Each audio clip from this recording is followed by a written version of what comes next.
Hey, welcome to another episode of Mr. Gabriels Auto Talk, and I'm your host, Ranger Bob.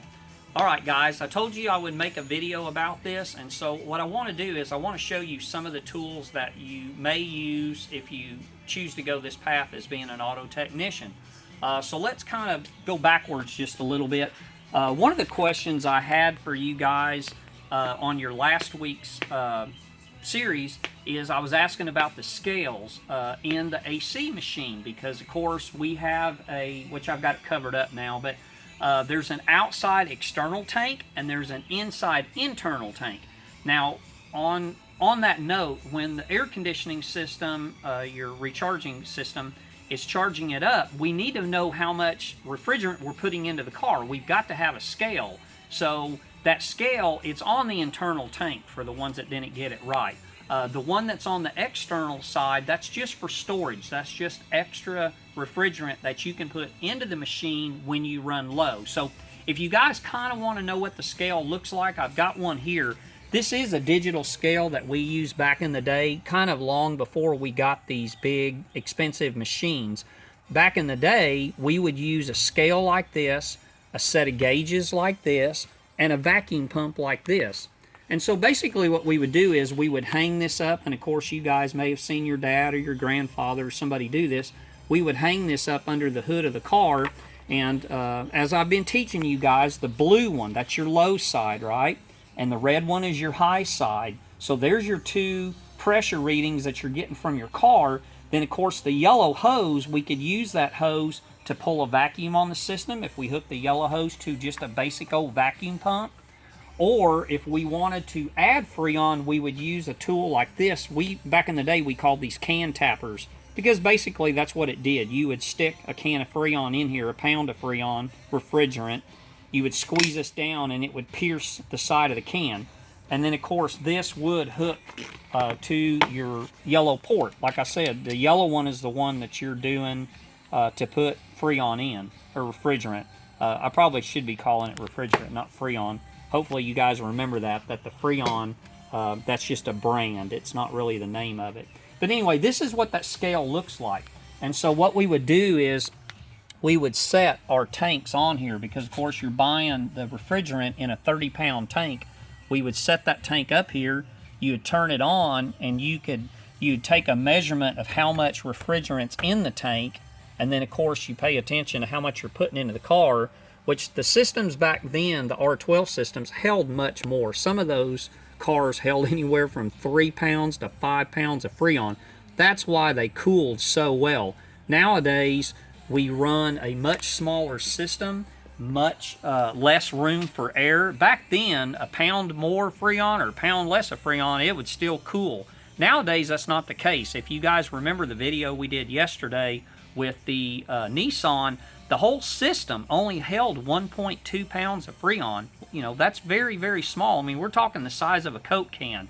And you got to realize that that refrigerant sits in that system whether you're using it or not, through the whole winter, all of summer, all day long, 24 hours a day, 7 days a week, 365 days out of a year.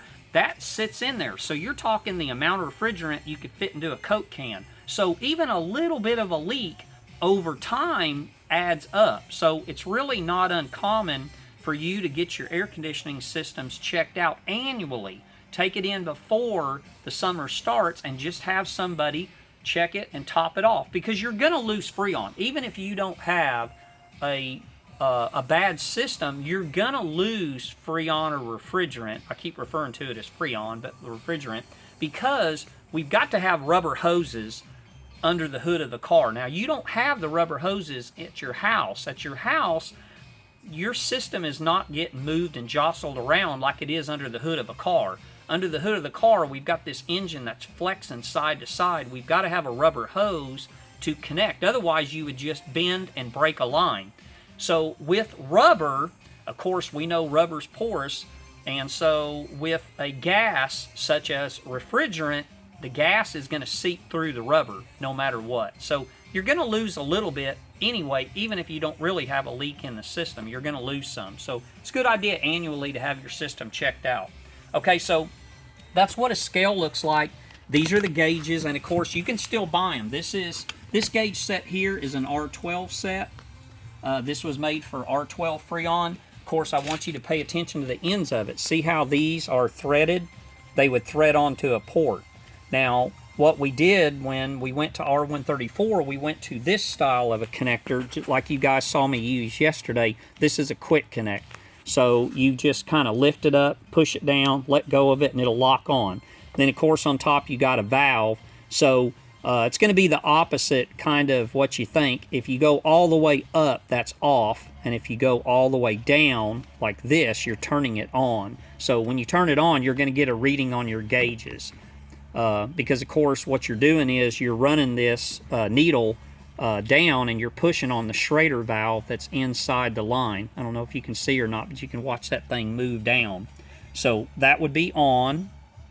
And then if I turn it counterclockwise, I'm turning it off.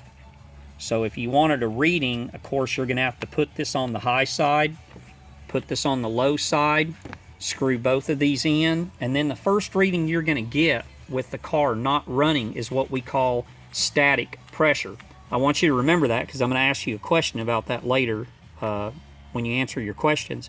Static pressure is the pressure that you get with the system not running. That static pressure, both of these needles should be equal.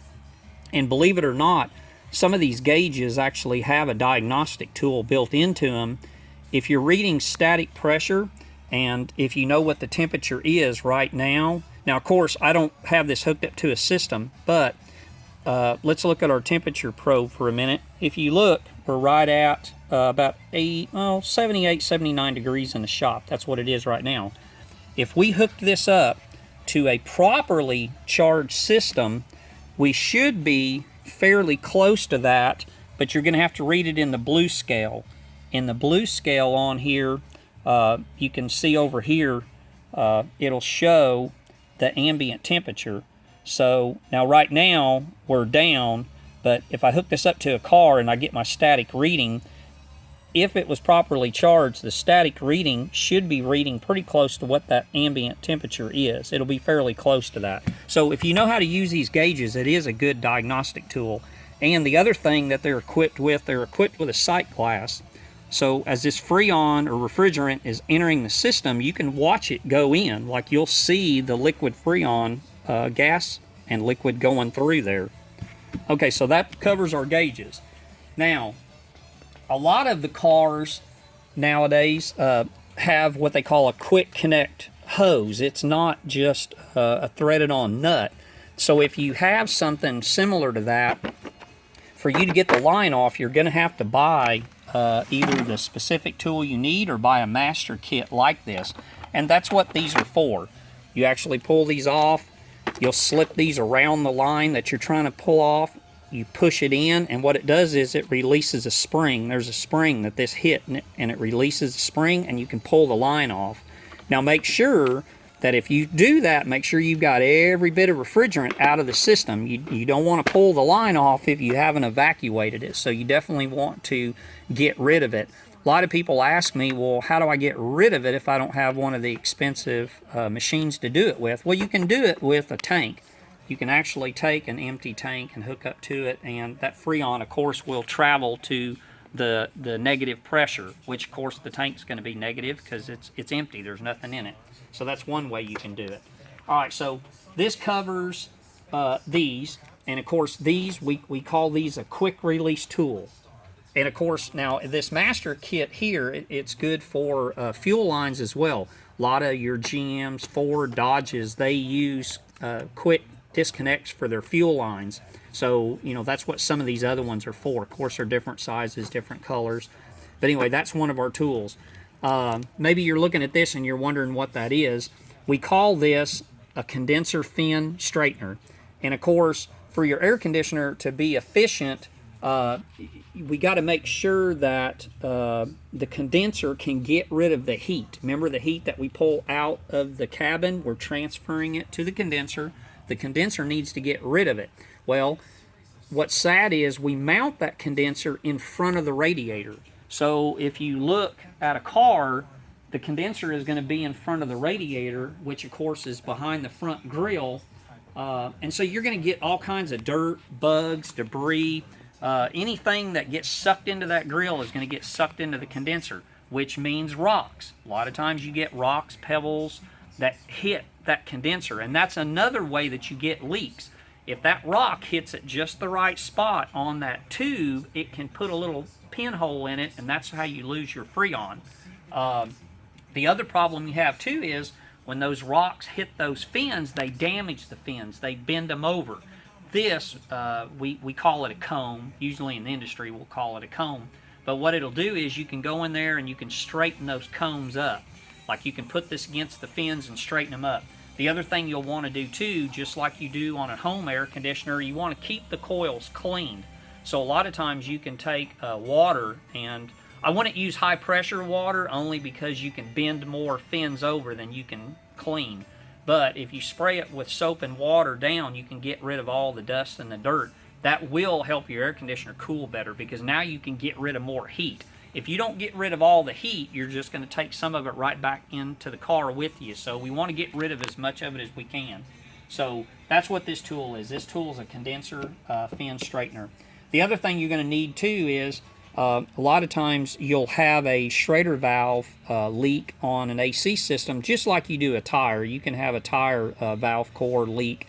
And so, of course, you may need a couple different sizes.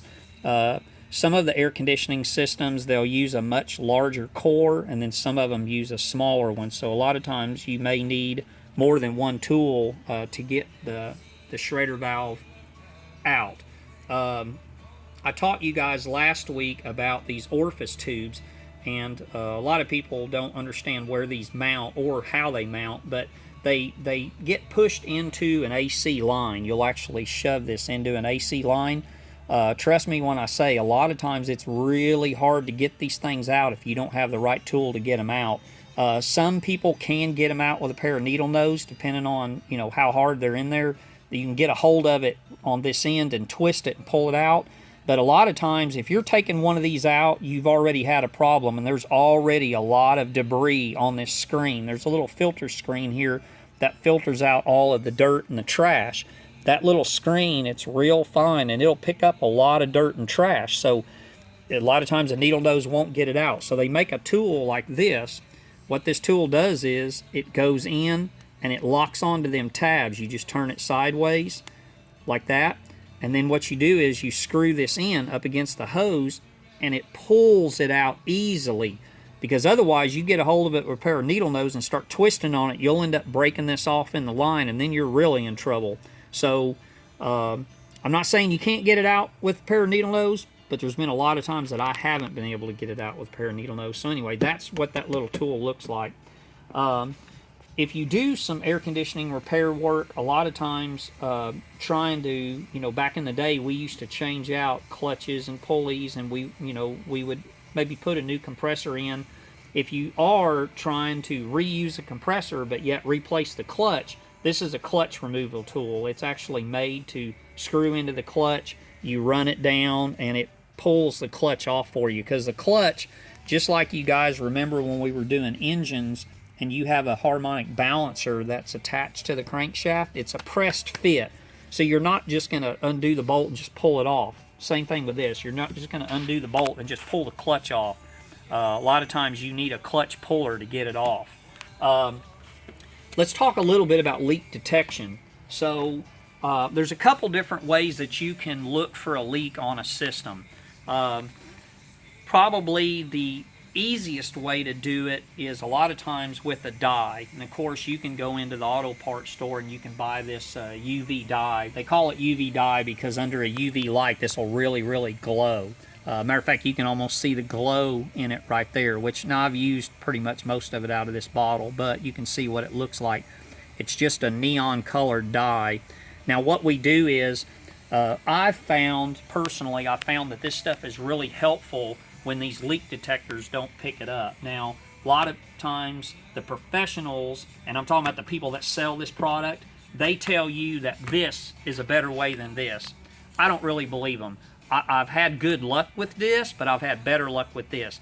If you have somebody that brings you their car and maybe it only needs refrigerant added every 2 months or 3 months, You finding it with this is probably slim to none. You're probably not going to find it. You're going to sniff the whole system, and I'm going to show you how to use this, but you're going to sniff the whole system and not find anything. Well, you don't want to send them out the door and not have a backup plan. So what you can do is you can put this UV dye in with your refrigerant and your oil, because of course it is an oil. When your customer returns and the AC is not blowing cold again, which I don't have my UV light with me today, but a black light, a UV light, you can shine it all over the AC system, and trust me, you will see this dye. You'll see where it went out. You'll either see a big splatter of it all over the air compressor, or all over the evaporator if you can get to it, or all over the condenser, especially, like I said, if you have a little pebble rock that hits the tube and puts a little pinhole, you probably won't even be able to find it with this, because you can't get to the condenser. You can't get to it good enough to test it with this kind of tester. So the dye, myself, I like this better. All right, so that's how the dye works. Now let's talk about this ultrasonic tester. Of course, these aren't cheap. But the way this thing works is, this one is one of the better ones. It's what they call a heated diode, and it detects that chlorine and that fluorine that we were talking about, the chlorine and the fluorine that's in the refrigerant systems. So when I turn this thing on, you're going to hear it, like it's a little loud, you're going to hear it power up. And what it's doing right now is it's heating up the diode that's inside of here. So it's not ready to be used just yet. It's going to heat the diode up, and once it gets the diode hot enough, you're going to hear a fan kick on. When the fan kicks on, then it's ready to use. You hear the fan running? Okay, so that car that we were working on yesterday or the other day, let's go see if we can find that leak. We know the car has a leak because we were out of Freon. But where's it leaking at? So, now if this thing detects Freon, you'll hear it go off like a pinball machine. So we're going to check around our high side port. Nothing there. We're going to check around this AC line right where it bolts together. Remember, I was telling you, some of them bolt together and some don't. Some of them have quick connects. Okay, nothing there. Now, we might pick up some here only because we charged it there the other day. So, of course, there may be some remnants of Freon left, refrigerant left. Nope, nothing there. Let's go down our AC line. Nothing. We're going to follow it all the way down to where it hooks to the air compressor, and I'm going to get it as close to the air compressor as I can get. And I think you guys, you see what I'm talking about. This thing, you can't always get this tube probe exactly where you want it. Like, I can barely see the AC compressor. So, of course, for me to pick up that chlorine, that fluorine, I need to get it as close to it as I can get it. So, I'm not picking anything up. Nothing there. Let's go around the front of the clutch. A lot of times they do leak around the head of the compressor. So, let me get down there to it. See if we pick up anything. Nope. Nope. Which I can tell you that I don't think the compressor is leaking, only because that clutch is good and dry. Usually where the Freon or refrigerant leaks out at, it's going to leave an oily trail. Now, I noticed that this AC line does have a lot of oil on it, but that oil could be from the engine. I know this engine leaks a little bit of oil. It burns a little bit of oil. So that oil may not be Freon refrigerant. All right, nothing here. Now, what I was telling you guys earlier is these condensers are so hard to get to. So let's take a look. Okay, so here's our radiator here. This is our condenser up here. So as you can see, it's not the easiest thing to get to. You would have to take apart the whole front end to get to it, or pull the radiator out to get to it. But what we can do is stick it down around it. And look. Nothing. Nothing. Nothing. But like I said, I like the dye. Now, let me show you what it does if it does detect Freon. So I'm going to pull the cap off, and first, let's just check it without even doing anything. Let's see if it can pick up on it. There you go. Now, if you guys remember, I told you the other day in that video Remember I told you about the caps? Listen.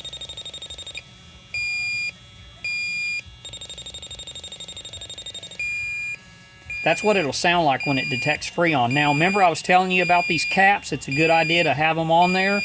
If you notice, look, we're picking it up with no cap. Oh, it's going to make a liar out of me. There we go. Okay, now let's put the cap back on it. Of course, I got it down pretty tight. See, nothing. I'm not picking up anything around it. So you need these caps, there's no doubt. One, keep the dirt out. Two, it can stop a very, very slow leak. Now, I really don't, honestly, I really don't think that valve is leaking. I think the other day we charged it up, of course, through that low side port. And so there's probably some remnants of the refrigerant still there. But if you wanted to be certain of that, what you can do is mix up a little bit of soap and water, like Dish Dawn soap works really good. Mix it up in a spray bottle and just spray it in there. Just spray it in there and look for the bubbles. Just like looking for a leak in a tire, it's the same thing. If you suspected you got a leak here, as long as you can get to it with a little soap and water, spray it down and see if it bubbles your soap up. So that gives you another way of testing for leaks. Now, of course, the soap method doesn't work if you're checking a condenser. Of course, the evaporator, you can't even get to it. These lines go inside the dash to the evaporator. So now we could run this down here and listen.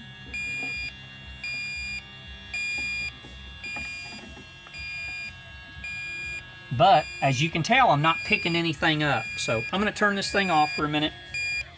Okay, so now you see what I'm saying. They sell you these and tell you how great they are and how much better they are. No, trust me, the dye is way better, because there is no doubt you're going to find it with the dye. And the dye's cheap, right? It's way cheaper than this. I can put a little bit of dye in this system. Of course, I'm not sending the client out and not trying something. What you do is put a little bit of dye in the system, charge the system up, send them out the door, and just tell them when your air conditioner quits cooling, bring it back to me, and then I can hit it with my UV light, and I'll know where it's leaking at. If I do the UV light up here around the condenser and I see the bright yellow, neon green color, I know it's leaking there. If I see it all over the AC compressor, I know the compressor's leaking. If I see it all over the back of the firewall somewhere, I know the evaporator's leaking. So now you're not wasting your time, not making any money, and you're not wasting the client's time by selling them something they don't need, and you have a way to prove it. You got a way to show them, look, if you remember right, 2 months ago I put dye in your system, and look, you can see where the dye leaked out at. So it's a win-win for everybody. So anyway, I hope this helps you guys a little bit understanding what it takes to diagnose an air conditioning system and some of the tools that we use. Some professional, some not. And it also teaches you a little bit about don't believe everything that they tell you. I'll see you guys either tomorrow or the next day. Thanks for stopping in.